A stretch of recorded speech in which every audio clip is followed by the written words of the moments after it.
భారత ప్రధాని ప్రయాణించే కాన్వాయ్పై సడన్గా ఒక అత్యాధునిక రాకెట్ లాంచర్తో దాడి జరిగితే ఏమవుతుంది?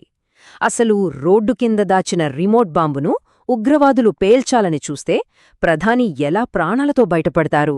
వినడానికే చాలా టెన్షన్గా ఉంది కదూ! ప్రధాని రక్షణ వలయం వెనుకున్న ఆ అభేద్యమైన రహస్యాలేంటి? మన దేశ అత్యున్నత భద్రతా సంస్థ అదేనండి ఎస్పీజీ ఎలాంటి మైండ్ బ్లోయింగ్ టెక్నాలజీని వాడుతోందో ఈనాటి ఈ డీటెయిల్డ్ విశ్లేషణలో గంభీరమైన నిజాలతో తెలుసుకుందాం. ఒక్కసారి ఆ హై వోల్టేజ్ సిచ్యువేషన్ని ఊహించుకుందాం. కాన్వాయ్ వెళ్తుంది, సడన్గా రాకెట్ అటాక్ జరిగినా లేదా ముందే ప్లాన్ చేసి రోడ్డు కింద పెట్టిన బాంబును రిమోట్ ద్వారా పేల్చాలని చూసినా దేశ అత్యున్నత నాయకుడు అసలు ఎలా సర్వైవ్ అవుతారు? కేవలం సెకండ్ల వ్యవధిలో జరిగే ఈ భయానక పరిస్థితుల నుండి ప్రధానిని రక్షించే ఆ అల్టిమేట్ సెక్యూరిటీ సిస్టమ్ ఎలా పనిచేస్తుందనేది నిజంగా ఒక అద్భుతం. మరదెలాగో ఇప్పుడు చూద్దాం. రైట్. ముందుగా మొదటి రక్షణ పొర ఎలక్ట్రానిక్ షీల్డ్. ఒకవేళ ఉగ్రవాదులు రోడ్డు కింద 100 కిలోల బాంబులు పెట్టి కరెక్టుగా ప్రధాని కారు రాగానే రిమోట్ నొక్కినా సరే, నమ్మండి, ఆ బాంబులు పేలవ్. ఎలాగంటే ఇక్కడ కాన్వాయ్లో ముందు వెళ్లే ఆ నల్లటి ఫార్చునర్ కారును గమనించారా? ఇదొక ఎలక్ట్రానిక్ కౌంటర్ మెజర్స్ వెహికల్, షార్ట్కట్లో ఈసీఎం అంటారు. దీనిపై ఉండే భారీ యాంటినాలు చుట్టుపక్కల వందలాది మీటర్ల పరిధిలోని మొబైల్ సిగ్నల్స్, వాకీటాకీలు, ఇంకా రిమోట్ కంట్రోల్స్ ఇలా ప్రతి ఒక్కదాన్ని పూర్తిగా జామ్ చేస్తాయి. దీన్నే డిఫెన్స్ భాషలో బ్యారేజ్ జామింగ్ అని పిలుస్తారు.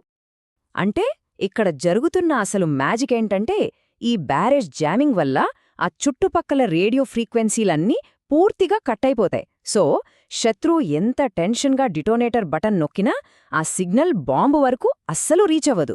బాంబును యాక్టివేట్ చేయడం అసాధ్యమన్నమాట. టెక్నాలజీతో శత్రువును అక్షరాలా గుడ్డివాణ్ణి చేసే అద్భుతమైన ఎత్తుగడ ఇది. సరే, ఒకవేళ ముప్పు నేరుగా దాడిగా మారితే అప్పుడు ఎంటర్ అవుతుంది రెండవ రక్షణ, ద ఫిజికల్ ఫోర్ట్రెస్ లేదా భౌతిక కోట.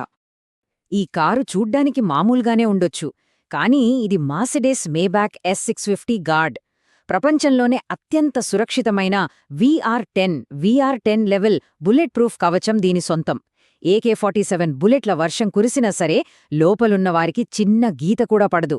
ల్యాండ్ మైన్ పేలినా, గ్రెనేడులు విసిరినా ఇది సునాయాసంగా తట్టుకుంటుంది. ఇంకో క్రేజీ ఫీచర్ ఏంటో తెలుసా? దీని ఇంధన ట్యాంక్. ఒకవేళ ఎలాగోలా బుల్లెట్ తగిలి ట్యాంకుకి రంధ్రం పడినా అది తనంతట తానే ఆ రంధ్రాలను పూడ్చుకునే స్పెషల్ సెల్ఫ్ సీలింగ్ మెటీరియల్తో డిజైన్ చేయబడింది. అంటే కారు పేలిపోయే ఛాన్స్ అసలు లేనేలేదు.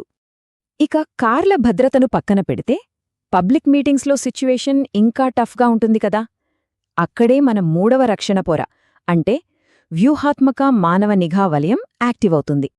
బహిరంగ సభల్లో వేలాది మంది జనముంటారు. అయితే ఆ ప్రజల మధ్య కేవలం సూట్లు వేసుకున్న కమాండోలు మాత్రమే కాదు, సాధారణ దుస్తుల్లో ఉన్న వందలాది మంది ఇన్విజిబుల్ ఏజెంట్లు కలిసిపోయి ఉంటారు.